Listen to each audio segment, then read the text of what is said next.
قول نمبر 416 امام حسن علیہ السلام کو ہدایت۔ بسم اللہ الرحمن الرحیم۔ وقال عليه السلام لابنه الحسن عليه السلام: لا تخلفن وراءك شيئا من الدنيا فإنك تخلفه لأحد رجلين، إما رجل عمل فيه بطاعة الله فسعد بما شقيت به۔ اپنے فرزند حسن علیہ السلام سے بیان فرمایا، خبردار دنیا کی کوئی چیز اپنے بعد کے لیے چھوڑ کر مت جانا کہ اس کے وارث دو ہی طرح کے لوگ ہوں گے، یا وہ لوگ ہوں گے جو نیک عمل کریں گے تو جو مال تمہاری بدبختی کا سبب بنا ہے وہی ان کی نیک بختی کا سبب ہوگا، وإما رجل عمل فيه بمعصية الله فشقي بما جمعت له فكنت عونا له على معصيته، وليس أحد هذين حقيقا أن تؤثره على نفسك۔ اور اگر انہوں نے معصیت میں لگا دیا تو وہ تمہارے مال کی وجہ سے بدبخت ہوں گے اور تم ان کی معصیت کے مددگار شمار ہوگے، اور ان دونوں میں سے کوئی ایسا نہیں ہے جسے تم اپنے نفس پر ترجیح دے سکتے ہو۔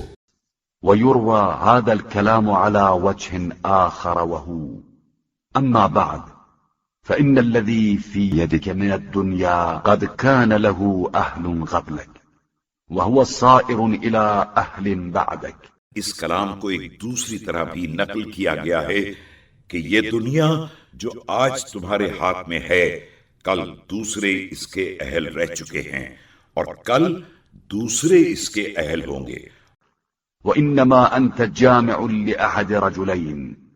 رجل عمل فيما جمعته بطاعة الله فسعد بما شقيت به، أو رجل عمل فيه بمعصية الله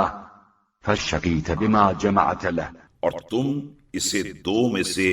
ایک کے لیے جمع کر رہے ہو، یا وہ شخص جو تمہارے جمع کیے ہوئے کو اطاعت خدا میں صرف کرے گا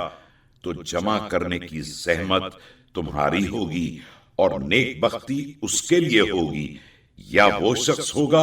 جو معصیت میں صرف کرے گا تو اس کے لیے جمع کر کے تم بدبختی کا شکار ہوگے۔ وليس أحد هذين أهلا أن تؤثره على نفسك ولا أن تحمل له على ظهرك، فارجو لمن مضى رحمة الله ولمن بغي رزق الله۔